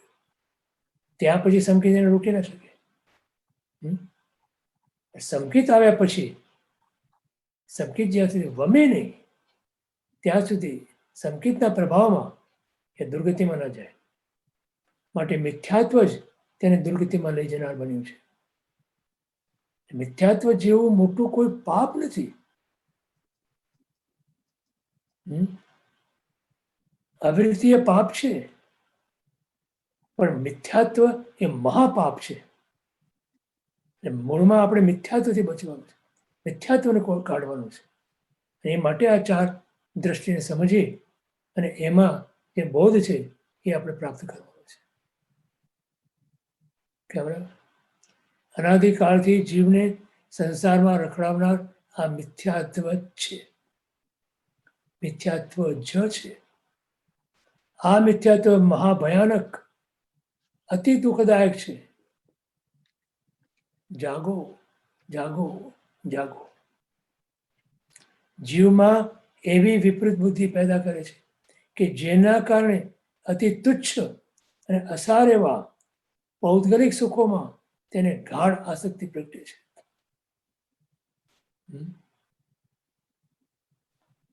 અને આ એના સંસારનું કારણ છે. પરિણામે દુઃખદાયક સંસારમાં તેને સુખકારીપણાની બુદ્ધિ જાગે છે. સંસારમાં જેને સુખની બુદ્ધિ જાગે, સંસારમાં દુઃખ રૂએ, દુઃખ ફલે, દુઃખાણુ બંધે એવા સંસારમાં જેને એક અંશ માત્ર પણ સુખ જ્યાં નથી, ત્યાં સુખના ઢગલા લાગે, એ જીવ મિથ્યાત્વની ટોચ ઉપર છે.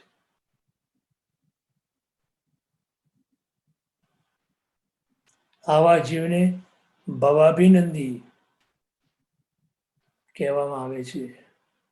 અને મિથ્યાત્વના કારણે તેનામાં જે દોષ ઉદ્ભુત થાય છે, થયા છે, એના લક્ષણ રૂપે હરિભદ્રેશ્વરી મહારાજ સાહેબ આ 8 દોષ બતાવે છે. ક્ષુદ્ર, લાભરતી, દીન, મત્સર, ભયભીત, માયાવી, મૂર્ખ અને સંસાર રસિક. બરોબર?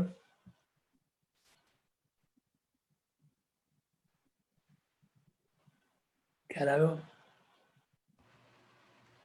ક્ષુદ્ર. ગિરીશભાઈ, સવાલ પૂછી શકું? જો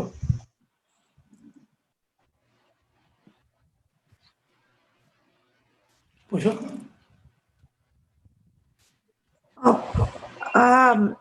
આ ચોથી દ્રષ્ટિમાં ગુરુ ભક્તિ એનામાં ગણિત છે, તો આ જે બે બતાવે ને તિર્યન ગતિ અને નરક ગતિ નું બાંધી શકે છે, તો ત્યાં એનું ગુરુ પાર્થયંત્ર હોય છે. એમાં શું કહે છે કે તિર્યંચિક ગતિ પ્રાયોગ્ય, કે જે કર્મ એને તિર્યંચિક ગતિમાં લઈ જાય એવા કર્મ બાંધવાની ભૂમિકા જ છે. બાંધે એવું નહીં. જો ગુરુ ભક્તિમાં એ પોતાનું સર્વસ્વ અર્પણ કરીને ડૂબી જાય તો ક્યારે બી ના બાંધે. હા, પણ જો એ ગુરુ ભક્તિમાંથી ચલિત થઈ જાય અને બીજો કોઈ સ્વાર્થ આવી જાય અંદર, તો બની શકે. ના બોલો. ને સહયોગી મિથ્યા દ્રષ્ટિ કહ્યું છે, એટલે એને તત્વ શ્રવણમાં શ્રવણ યોગ હોય છે. શ્રવણ યોગ તો હોય, એ તો ચોથી દ્રષ્ટિનું લક્ષણ છે ને. અચ્છા, શ્રવણ યોગ તો છે, પણ ચોથી દ્રષ્ટિ છે ને હજી તો. હા, એટલે શ્રવણ યોગ હોય છે કે જે, હાજી, પણ એનું જે પરિણામ છે, કે જે પરિણામને આધારે એ પાંચમી દ્રષ્ટિમાં જાય છે. ખ્યાલ આવે? શ્રવણ યોગ છે એને. બરાબર. એટલે હજી એને કોઈ પણ યોગ કોઈ જાતનો યોગ તો છે જ ને. એ તો પ્રશ્ન સમજો ને. અચ્છા, આમ તો યોગનો અર્થ આપણે એમ કરીએ છીએ ને કે જે આપણને જોડી આપે, આત્માને જોડી આપે, તે યોગ છે. બરાબર? હા, શ્રવણ યોગ એટલે ગુરુ એને તત્વ શ્રવણમાં આટલી બધી રુચિ છે, તો એને શ્રવણ યોગ પણ હોઈ શકે.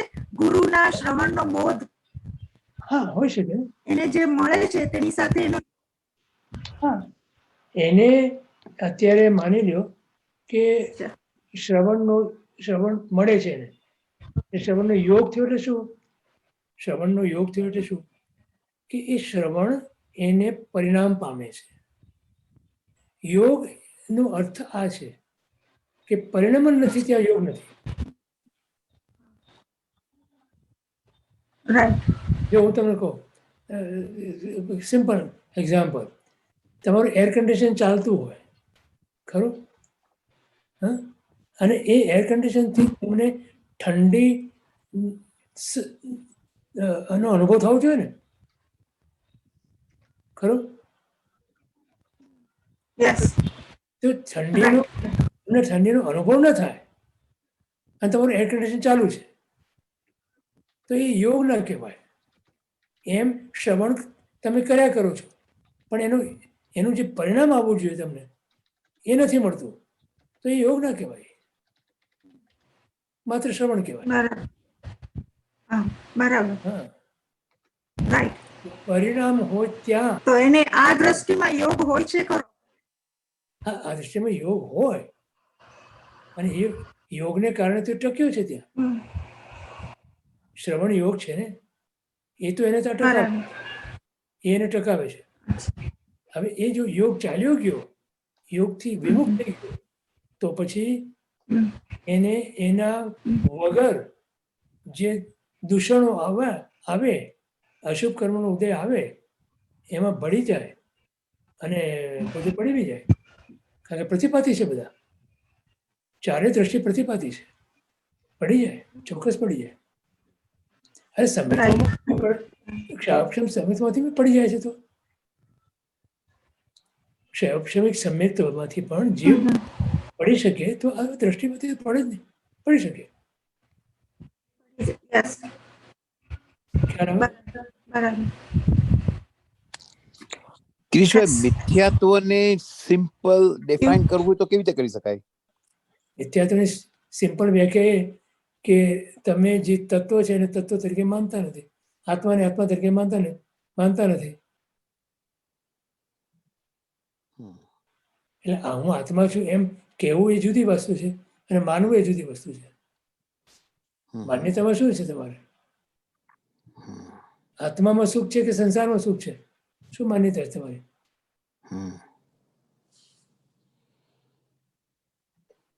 મિથ્યાત્વી જીવને સંસારમાં સુખ દેખાય છે, સમ્યક્ત્વી જીવને સંસારમાં દુઃખ દેખાય છે. સુખ હોય તો ભૌતિક સુખ હોય તો એને દુઃખ દેખાય છે, એ સમ્યક્ત્વી જીવ છે. ખ્યાલ આવે? હીરાના ઢગલા કરે ને તો સમ્યક્ત્વી જીવ હોય એને પથરા લાગે, અને સંસારી જીવ હોય એને કિંમતી લાગે. આટલો ફરક. The vision is different. Vision is different. બધી વસ્તુ વિઝન ઉપર જ છે ને. દ્રષ્ટિ, કઈ દ્રષ્ટિથી તમે વિચારો છો, કઈ દ્રષ્ટિથી તમે જુઓ છો, એના પર તમે ક્યાં છો ને શું છો એ નક્કી થાય છે ને. બરોબર. Thank you. Okay, let's get back to raising the Zoom hand before speaking, please. Thank you. અચ્છા, તો આ બધા એના દોષો. ક્ષુદ્ર, અસાર, તુચ્છ એવા સાંસારિક ભોગ સુખોમાં તેને આસક્તિ છે. વિષ્ટાના કીડાને જેમ વિષ્ટા પ્રિય હોય છે, તેમ આ સંસારી જીવ કીડા જેવો ક્ષુદ્ર છે. લાભરથી, ઊંચા પ્રકારના અધ્યાત્મ સુખની તેને ખબર ન હોવાથી સુખને આપનાર ગુણોમાં તેને રતિ નથી હોતી. રતિ એટલે પ્રિય હોતી નથી, પણ તુચ્છ એવી પૌદ્ગલિક વસ્તુઓ અને તે દ્વારા મળતા અસાર, સારભૂત જે નથી એવા સુખને મેળવવામાં તેને આનંદ આવે છે. આપણે લગાડવાનું, આપણને ખાલી વાંચી નહીં જવાનું, આપણામાં છે આ જોવાનું. તેને જ ઈચ્છે છે, તે મળે એટલે ફોલાઈ જાય છે. ધર્મની પ્રવૃત્તિ પણ તેને મેળવવા માટે કરે છે. શું કીધું? ધર્મ શું કામ કરે છે? પુણ્ય માટે. પુણ્યથી બધા મળતા ભોગના સુખો, ભૌગોલિક સુખો, સંસારના સુખો, એના માટે ધર્મ કરે છે. પછી દીન, ભૌતિક ભોગ સામગ્રી ઉપર તેણે પોતાના જીવનના સુખનો મહેલ ચણ્યો છે, અને એટલે તેમાં કંઈ ખામી આવે એટલે તે એકદમ રાંકડો ગરીબ જેવો બની જાય છે. મત્સર, આત્મિક ગુણો પ્રત્યે હંમેશા તેને માત્સર્ય ભાવ એટલે અરુચિ હોય છે. કોઈ આત્માના ગુણોની વાત કરે ને તેને ગમે જ નહીં. સંસારના સુખોની વાત કરે તો રસથી સાંભળે. ભયભીત, અકાર્યને આચરતો હોવાથી તે આલોક અને પરલોકથી ભયભીત રહે છે કાયમ. માયાવી, પોતાના આત્માને સાચા સુખથી વંચિત રાખવા વડે સ્વ આત્માને ઠગનારો છે. મૂર્ખ, હે ને ઉપાદે, ઉપાદેને હે માને છે, આમ ઊંધું સમજે છે, એવી મૂર્ખતા છે. અને છેલ્લે સંસાર રસિક, પાણી વલોવવાથી કાંઈ માખણ ન મળે તેમ સુખ માટેની જીવનભરની તેની મહેનત પાણી વલોવવા જેવી જ છે. ભોગ સુખમાં કદી પણ સુખ આપવાની તાકાત જ નથી. તેની મહેનત તેને માથે જ પડે છે. હંમેશ માટે તે સુખનો ભિખારી જ રહે છે. બરાબર. મિથ્યાત્વ જીવને એવો અંધ બનાવે છે કે પોતાનું હિત કે અહિત શું છે તે તેઓ સમજી કે દેખી શકતા નથી. પંચસૂત્રમાં પણ કહે છે ને કે હે પ્રભુ, હું મારા હિત અને અહિતને જાણનાર બનું, ખરેખર જાણનાર બનું. તેમની નજર માત્ર વર્તમાન કાળ ઉપર જ હોય છે. જન્મ, જરા, મૃત્યુ, રોગ, શોક આદિ દુઃખોથી ખદબદતા સંસારને જોવા છતાં અતિશય મોહના કારણે તેમને તેમાં જરા પણ ઉદ્વેગ થતો નથી. કર્તવ્યને તે અકર્તવ્ય માને છે, અકર્તવ્યને કર્તવ્ય માને છે. સૌથી મોટો વિપર્યાસ એ છે, વિપર્યાસ એટલે ઊંધી બુદ્ધિ, કે વાસ્તવિક જે દુઃખરૂપ છે તેમાં પણ સુખની કલ્પના કરીને તેની પાછળ કચ્છું કંડુયકની જેમ તે લલચાયા જ કરે છે અને જીવનને ફના કરે છે. ખ્યાલ આવે? સમય કેટલો થયો? 9:21 થઈ સાહેબ. જેને ટાઈમ છે ને હજી 9 મિનિટ છે. આમ ઓફિશિયલી 9 મિનિટ છે. બાકી તમારે જેટલું લેવો એટલું. હવે અહીંયા એક દ્રષ્ટાંત આપ્યું છે. કચ્છું કંડુયક એટલે ખરજવાનો રોગી. ખરજવું ખબર છે ને, કે જેમાં જે ચામડીનો રોગ છે એમાં ખંજવાળ આવ્યા કરે, ઇચિંગ. તેની કથા આ પ્રમાણે છે. રણભૂમિમાં વસતા એક નાનકડા છોકરાને ખરજવાનું ભયંકર દર્દ થયું. ખણી ખણીને તેના 10 આંગળીના નખ ઘસાઈ ગયેલા. ખણવા માટે રણભૂમિમાં સળી જેવું કાંઈ ન મળે કે જેનાથી ખણી શકે. કાચીનો ખાટલો નહોતો કે જેના ઉપર ઊંધો પાડીને એ ખણી શકે. એ ખબર છે ને જોક? એવામાં એક દિવસ ત્યાં આગળથી કોઈ એક વૈદ્ય નીકળ્યો. તેની પાસે ઘાસનું પોટલું છે, તેમાંથી એક ઘાસની સળી નીચે પડી. તે ભાગ્ય યોગ્ય પેલા છોકરાના હાથમાં આવી. તેનાથી ખણવામાં તેને ઘણી મજા પડવા લાગી. તેણે વૈદ્યને પૂછ્યું કે આવી સળીઓ ક્યાં મળે છે? વૈદ્યે પૂછ્યું કે તારે સળીનું શું કામ છે? છોકરાએ જવાબ આપ્યો કે ખણવા માટે જોઈએ છે. ત્યારે વૈદ્યે કહ્યું કે તું 7 દિવસ ત્રિફળાનો પ્રયોગ કર, તેનાથી તારું ખરજવું જળમૂળમાંથી મટી જશે. પછી તેને ખણજ જ નહીં આવે, એને સળીની જરૂર જ નહીં પડે. ત્યારે છોકરાએ જવાબ આપ્યો કે મારે ખરજવું નથી મટાડવું, કારણ કે ખણવામાં જે આનંદ આવે છે તે પછી નહીં મળે ને. આપણને આ વાત સાંભળીએ એટલે છોકરા પર આપણને હસવું આવે. પણ જ્ઞાની એમ કહે છે કે તમારા સંસારના સુખો આવા ખરજવા જેવા છે. અને જ્ઞાની આપણને ત્રિફળા એટલે 3 રત્ન જેવી ઔષધ બતાવે છે, દર્શન જ્ઞાન ચારિત્ર, એમાં આપણને રસ દે. 5 ઇન્દ્રિયના વિષય સુખો ખરજવા જેવા છે. ઇન્દ્રિયોને તો રોજ નવા નવા વિષયોની ભૂખ જાગી જ જાય છે, એટલે તેની ખરજ કદીએ દૂર થતી જ નથી. જ્યારે વિષયોની પ્રાપ્તિ થાય ત્યારે તાત્કાલિક અલ્પકાળ પૂરતો સુખનો આભાસ પેલા ખણવાના સુખ જેવો થાય. પણ ત્યાં જેમ ખણ્યા પછી પહેલા કરતાં અનેક ગણી બળતરા વધી જાય છે, એવું જ અહીં થાય છે. હજી આપણે એનો સ્વીકાર કરવો તૈયાર નથી. ઉપરની કથાનો ઉપનય એટલે બોધ આ પ્રમાણે છે. અનાદિકાળથી જીવને જગતના સુખોનું આકર્ષણ બેઠેલું છે, તેથી ભોગ સુખની પાછળ ગાંડો થઈને ભટકે છે. ભોગની લાલસાના અતિરેકથી તેની પુણ્યાય ઘટતી જાય છે.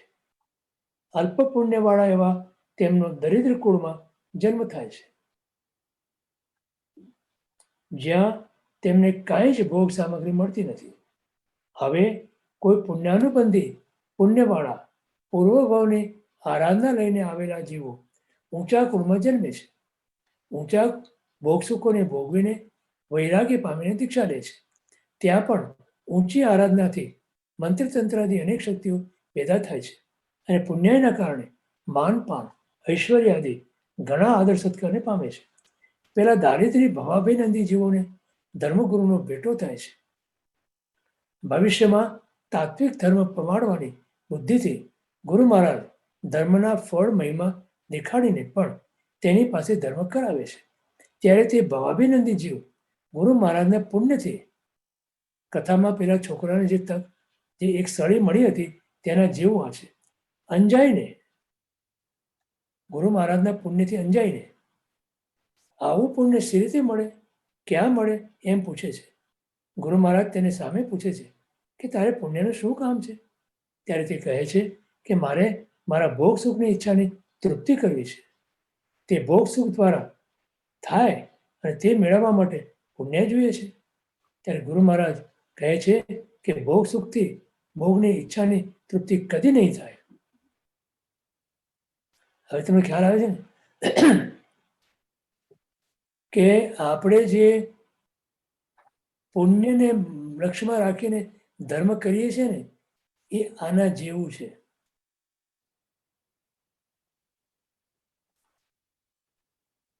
ત્યારે ગુરુ મહારાજને સમજાવે છે કે ભોગ સુખથી ભોગની ઈચ્છાની તૃપ્તિ કદી નહીં થાય.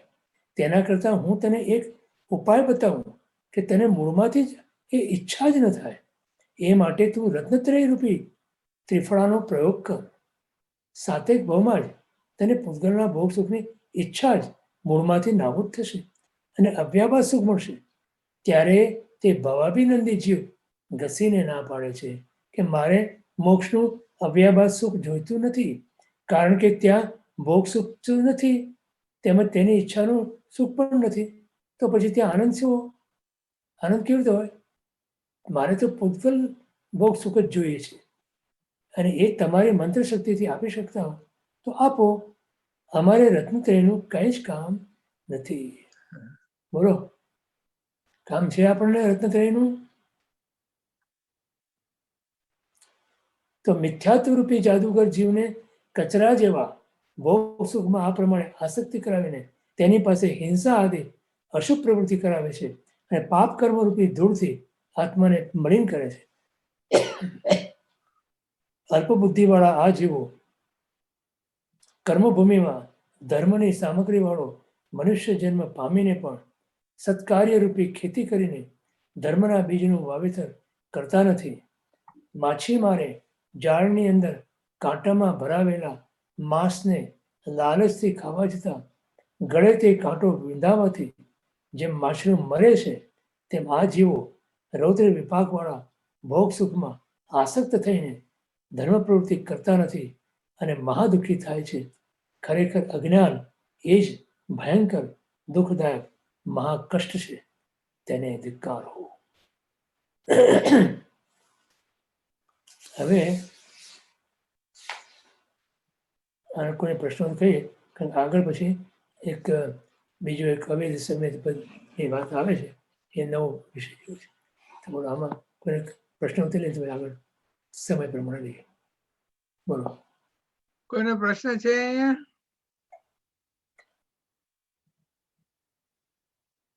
હજી સુધી હાથ કોઈ ઊંચા નથી થયા સાહેબ. સમય થઈ ગયો છે ને? હાજી. હવે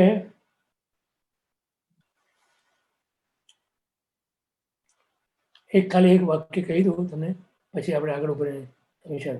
આ મિથ્યાત્વ રૂપી અંધાપાને શાસ્ત્રમાં અવેદ્ય સંવેદ્ય પદ નામ આપવામાં આવ્યું છે. વેદ્ય એટલે અનુભવવા લાયક વસ્તુ, તેનું સંવેદ્ય એટલે સંવેદન.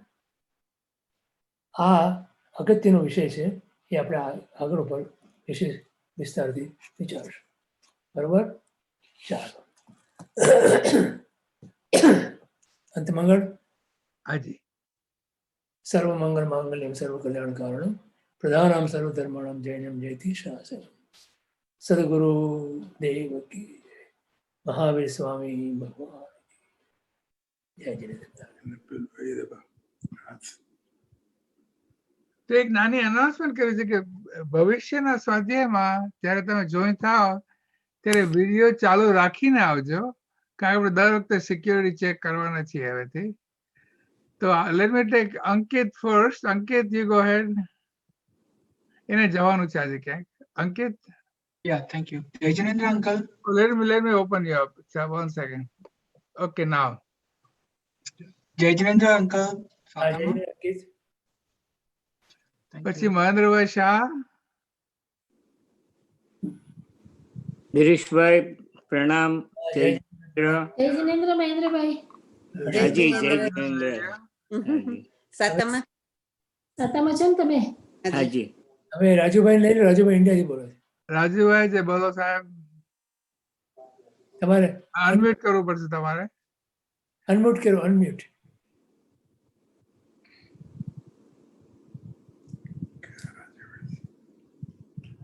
તો અનમ્યુટ થાય ત્યારે બોલજો. નરેન્દ્રભાઈ.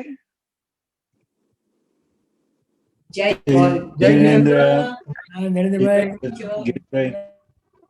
પુષ્પાબેન. હા, રાજુભાઈ. જય જિનેન્દ્ર. બોલો રાજુભાઈ. તમારો અવાજ નથી આવતો સાહેબ.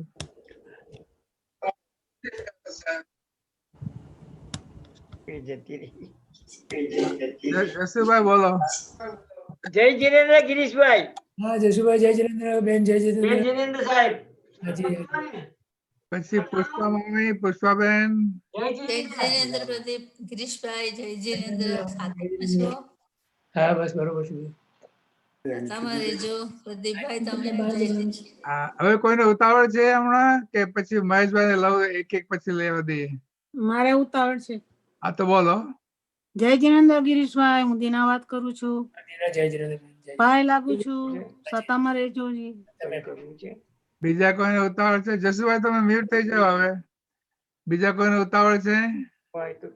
હા, મને જય જિનેન્દ્ર કહેવા દે. જસુભાઈ તમે મ્યુટ થઈ જાઓ ભાઈ. તમે હાજી. પ્રદીપભાઈ. હા બોલો. મ્યુટ થઈ ગયા. અંજલિબેન બોલો.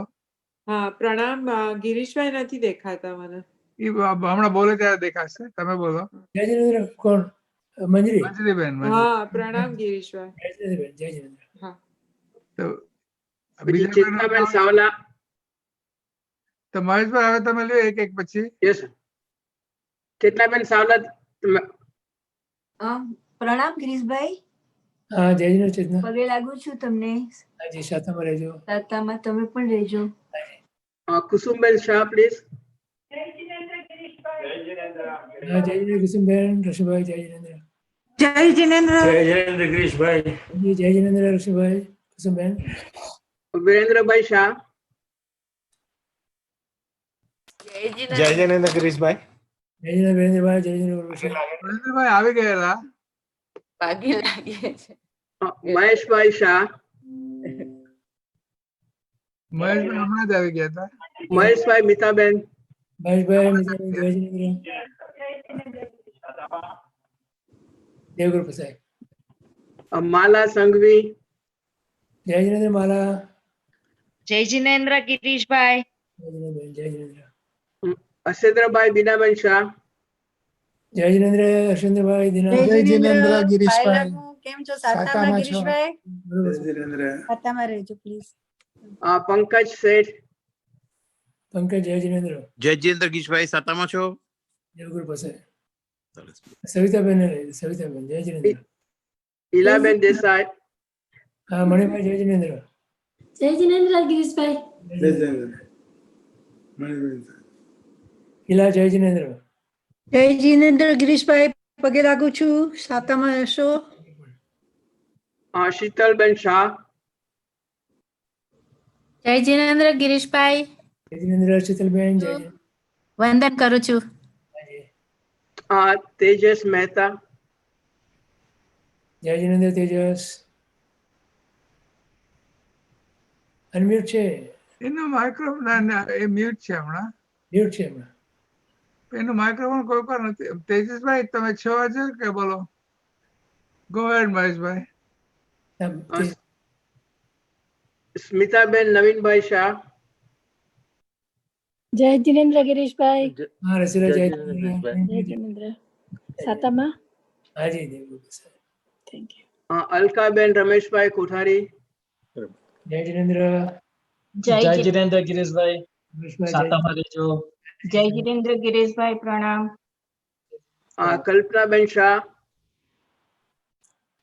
જય જિનેન્દ્ર ગિરીશભાઈ સાતામાં છો? જય જિનેન્દ્ર કલ્પના બરોબર છે. સાતામાં રહેજો.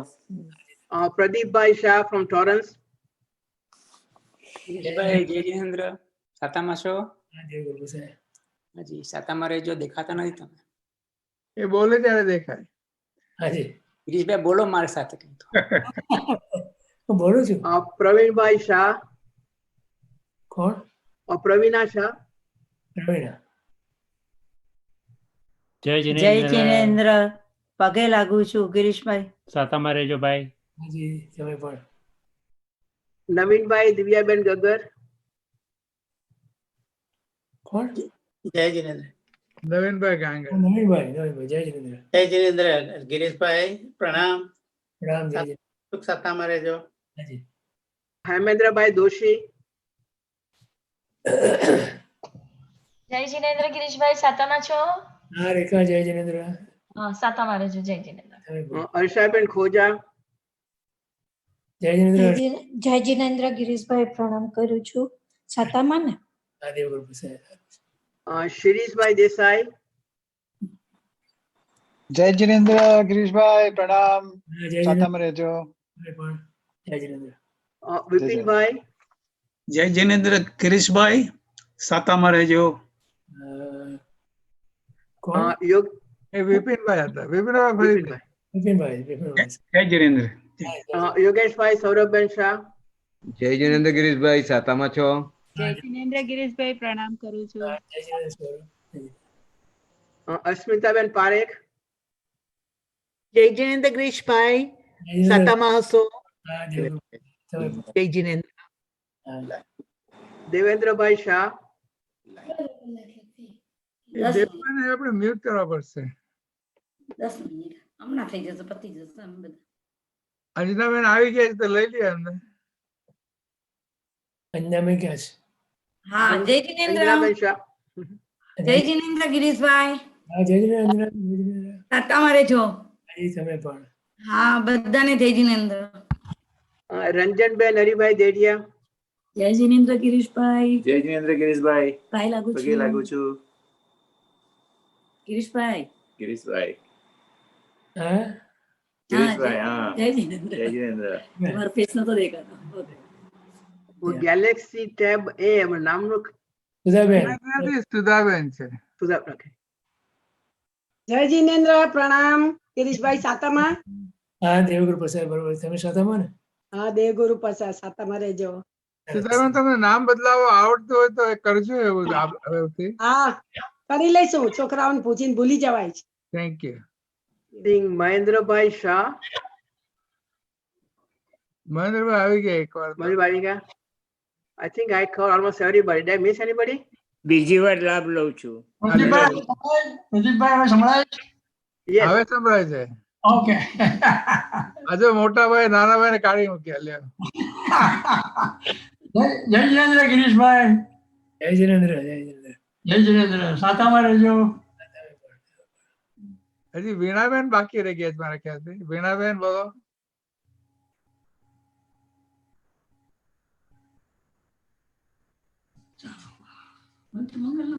નથી થયું. અનમ્યુટ નથી થયું. અનમ્યુટ નથી થયું.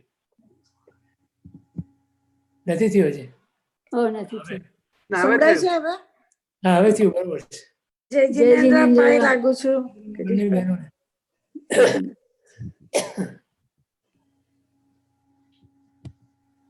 તો હવે કોઈ બાકી રહી ગઈ છે? નહીં તો મારો વારો આવશે.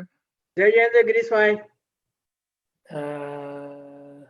મહેશભાઈ બોલે છે. મહેશભાઈ વિડીયો બંધ છે ભાઈ. ઓ મારો બંધ છે. યસ. મારો પણ બંધ છે. ચાલુ કરો. ઓકે. મહેશભાઈ જય જીનેન્દ્ર. જય જયેન્દ્ર ગિરીશભાઈ. જય જીનેન્દ્ર. નમસ્તે ગિરીશભાઈ. પ્રદીપભાઈ. પ્રદીપભાઈ જય જીનેન્દ્ર. પ્રદીપભાઈ. જય જીનેન્દ્ર દેવભાઈ. જય જીનેન્દ્ર બધાને, સર્વને જય જીનેન્દ્ર. રમેશભાઈ બોલે. સરસ. હવે કોઈ બાકી રહી ગયું છે કે બીજી વાર લાભ લેવો છે કોઈને? ગિરીશભાઈ જય જીનેન્દ્ર પ્રણામ. જય જીનેન્દ્રભાઈ. મહેન્દ્ર અને અર્શિદાબેન. હાજી હાજી દેખાવ છે. બરાબર બધા. ચલો સાતામાં રહેજો બધા. તમે પણ સાતામાં રહેજો. હાજી આવજો. જય જીનેન્દ્ર બધાને પ્રણામ. Good night. પ્રણામ. પ્રદીપભાઈ જય જીનેન્દ્ર. જય જીનેન્દ્ર સાહેબ. તો ગિરીશભાઈ ને રજા લઈએ આપણે. ક્યાં ગયા ગિરીશભાઈ? પ્રદીપભાઈ જય જીનેન્દ્ર. હાજી. કલ્પનાબેન રહી ગયા. ના આવી ગયા. આવી ગયું. જય જીનેન્દ્ર આવી ગઈ. ઓકે. Thank you. તો ગિરીશભાઈ અમને રજા આપશો? ફોન થી આવશે. હા હમણાં ફોન થી આવશે કલ્પના. અચ્છા અચ્છા. 10 વાગે. 5 more minutes. તમે તૈયાર થાવ પછી. તમે રજા લઈએ સાહેબ? હાજી આવજો. રેકોર્ડિંગ બંધ કરું છું. જય જીનેન્દ્ર. યુટ્યુબ બંધ કરું છું અને હવે મીટિંગ બંધ કરું છું.